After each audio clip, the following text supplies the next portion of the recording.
We'll talk to Maggie Oliver in just a moment. You'll be familiar with Maggie's work in this area. She's a former detective as well from Greater Manchester Police. But first, Kim Harrison is with us, Head of Abuse and Public Inquiries at Slater and Gordon Lawyers. Kim, good afternoon to you.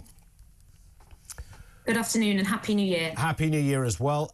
Look, as far as I can work this out, I'm thinking about the Baroness J report here. This went on for many, many years. I'm sure Baroness J was doing her best on this.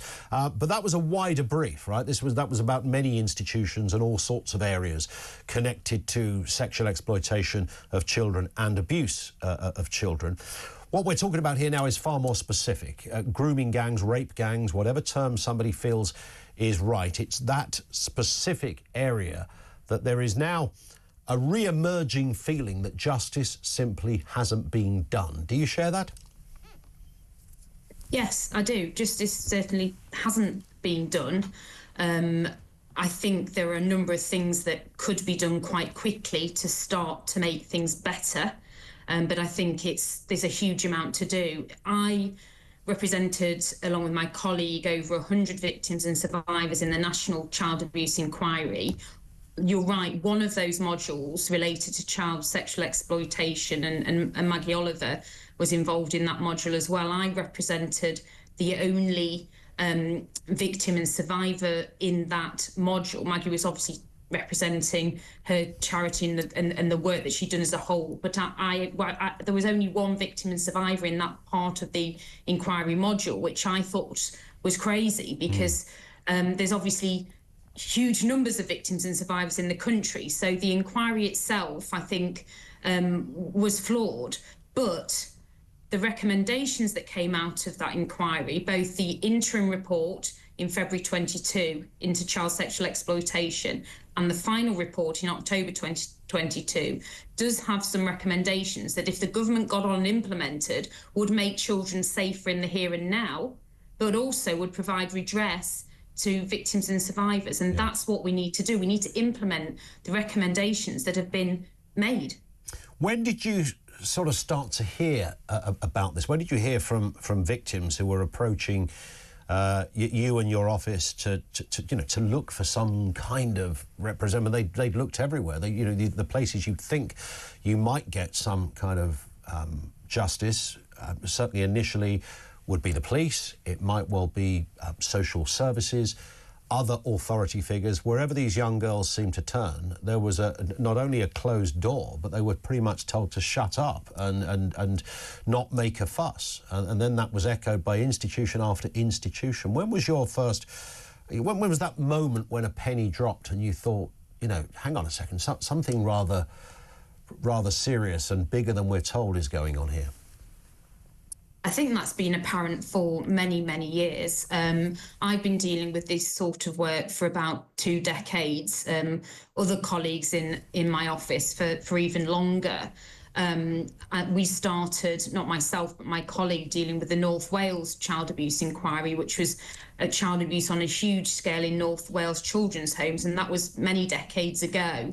Then you move through to the child sexual exploitation that we've seen in towns such as Rochdale, Rotherham, Oxford, Telford. But to be honest, it is a nationwide problem. It's not just the North, and I think that is something that, as somebody who lives in Manchester, who works in Manchester, we often found quite frustrating, because we felt sometimes it was being labelled as a bit of, oh, it's that problem in the North, those sort of people up there. It's not a big enough problem, but actually it's a nationwide problem, and that's something that the Independent Inquiry into Child Sexual Abuse did conclude in their report, and it needs a nationwide solution. And some of those solutions, such as mandatory reporting, where it would be a criminal offence not to make a report of suspicion of child abuse if you were a professional involved in certain roles, like a social worker or a teacher or a sports coach. That could not just help children who are being groomed and sexually exploited on our streets, but it could help children who are being groomed and sexually exploited in all sorts of different contexts, in religious institutions, in care homes, in schools. This is why, if we implement these recommendations, we can start to see laws with real teeth, so that there are consequences for failing to report abuse. Do you sense, and you're absolutely right, looking at the, geographically, and I'm sure, this is only the tip of the iceberg, and the Jade report did acknowledge, I'm thinking of areas like Ipswich, Barking, Peterborough, which aren't those northern towns that, initially perhaps people had imagined it only took place there, all over the country, and clearly thousands of victims, and I'm sure that the official list that is out there, if that is the right way to define it, hardly touches the sides on the size of this problem, which and a lot of people now saying it's probably still ongoing as well. But what is extraordinary about this is if this was 1972, this idea of this wall of silence and this keep quiet sort of response that seemed to come from authority, you could kind of, sort of in a curious way, make sense of it, but it isn't. This was in the 2000s when people were coming forward. We'd had scandals in areas like the Catholic Church where we know that the wall of silence, this can never happen again. It's important to listen to these voices. And yet the very opposite happened here. I mean, it could not have been a more spectacular example of victims being told to literally shut up. And also others, the odd, what you'd call a whistleblower. I don't think that fully defines what people were trying to do there. Even those people were told, keep quiet about this. There were clear, the J report did acknowledge this, there were obvious racial sensitivities around this that seemed to become more important than victims of industrial scale sexual abuse. This is 10 years ago. The data is absolutely appalling, and that's one of the things that the inquiry picked up on, mainly the February 22 report, although it is mentioned in the October 22 report as well. Until we get the data sorted, we can't really look at the scale of the problem, and police forces don't record necessarily child sexual exploitation the same way. There's no such thing as the crime of child sexual exploitation, so you can't tick a box on a computer saying child sexual exploitation. Everything's recorded in slightly different ways. Whether or not somebody's race or ethnicity is recorded, whether they've got learning disabilities, whether they're male, female, all really depends on the individual police force, whether that's the alleged victim or the alleged perpetrator. So there's so many issues with data. Can't even, we could spend a whole hours talking just about that. But I think that the key is we need to start to implement the recommendations. I understand why victims and survivors and those that care about victims and survivors are calling for further inquiries. I really, really do. I am concerned that if we just go down that route of spending more money on inquiries rather than spending the money on actual implementing recommendations to make people safer in the here and now, that potentially it won't make things any better. An inquiry can't determine civil or criminal liability, so you can't lock somebody up from a finding of an inquiry. That would have to be a matter for the police and the Crown Prosecution Service. So it could have the very opposite effect in many respects to what some people in spirit at least hope will happen. And that's the inquiries have a great habit of kicking things into the long grass, of course. Yeah, that's correct. And if you look at, there's so many different inquiries. I mean, I represented a number of the victims' families in the Manchester Arena bombing inquiry. Over half the victims were my clients in terms of the bereaved. And we're still waiting for a load of those recommendations to be implemented.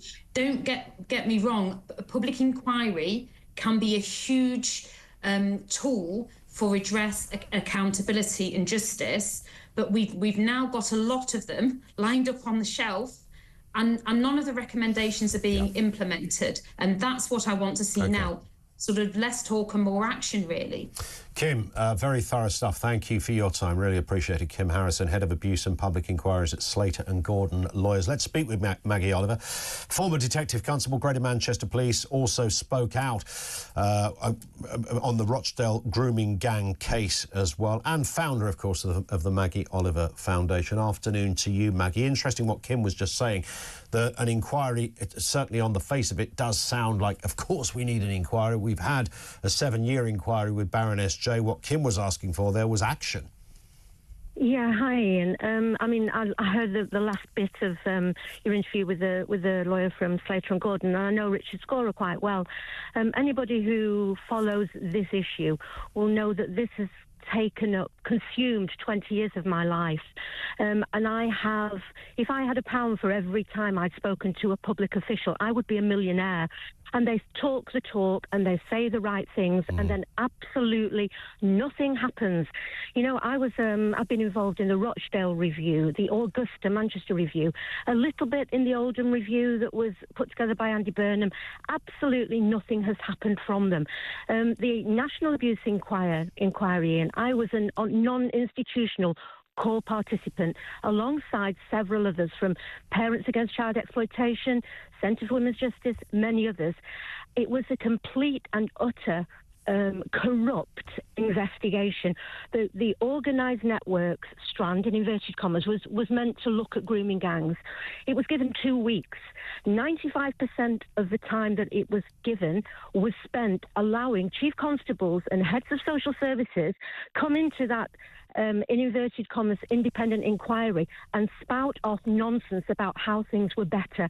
The non-institutional core participants like me, like other experts who work with victims, were blocked from saying a word. My 58-page statement was reduced to 18 pages. They were hidden. None of the 20 recommendations made have been implemented, and I have no faith in Labour government, in the Conservative government.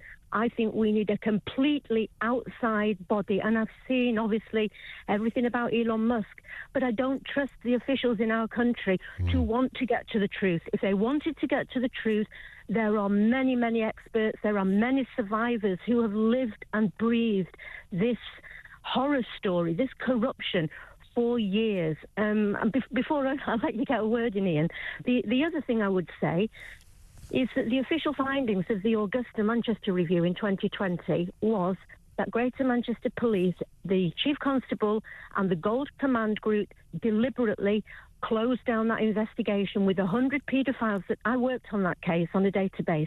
It was a deliberate closing down of a live investigation because they decided they would not put resources in. 5 of those senior officers who made that decision were referred to the alleged Independent Office for Police Conduct. None of them would be interviewed. None of them were dealt with. They are still walking the streets with their pensions, unaccountable for gross criminal neglect. These are, you peel back a layer. It's like an onion. This just goes on and on and on. And I could fill a whole day, the abusers out of prison in less than 4 years. Sure. A man who raped a 12-year-old not being charged with rape when we had a fetus, some DNA. He was out of prison, back in Rochdale, back in his community, not deported, arguing he had a right to a family life. Yeah. This is a national scandal. And I, for one, am really glad that somebody outside of this country, and I know it's Elon Musk, and I know there are some people who think he's great and some people who think he's not. I'm not a party political person, but we need somebody who has got teeth, who will stand up and fight an establishment that is doing everything it possibly can to silence the victims who have been failed for decades, Ian. Do you think, Maggie, and I'm aware we haven't got long, so, and it's unfortunate given the nature of what we're talking about here, but as briefly as you can, is this all about, you mentioned, the police officers walking the streets, facing no allegations, various social workers who tried to speak out, told to go on a racial awareness course, etc. Is all of this just about racial sensitivities, or is there something else going on? I think that's a big part of it, if I'm honest. I am not blaming individual police officers. You know, I was a good police officer. I lost everything when I spoke publicly, but I did that knowing that I have to look myself in the mirror and know I've spoken the truth. This is about people at the top of these organisations who are unwilling and completely blind to wanting to make a difference. Why is that, though, Maggie? Is it? I mean, you spoke out. You could see what was in plain sight. What were these people thinking? Look, if we really kick off with this, there's going to be riots on the street. We're going to be accused of racism. Was it that was underpinning this? I do think that's part of it. And as I've said on my Twitter, you know, Keir Starmer was Director of Public Prosecutions at the time when he sent out, or Gordon Brown sent out a circular in 2008 saying, don't prosecute these grooming gangs. These kids are complicit in their abuse. So that is one element. The finances and the prioritising of these children is another one. And the other thing is that when somebody gets to the top of a public body, they have climbed that slippery pole. Their job is to protect that organisation, and they will lie through their teeth. They will cover up the truth. Well, it's what happened with the Archbishop of Canterbury, isn't it? You know, it's that same thing of, 100%. You know, we try to protect the institution, and then this kind of weird, perverse groupthink kicks in. Listen, Maggie, we will speak again. Sadly, we will speak again on this. I mean this in the kindest way. Maggie Oliver, former detective at Greater Manchester Police.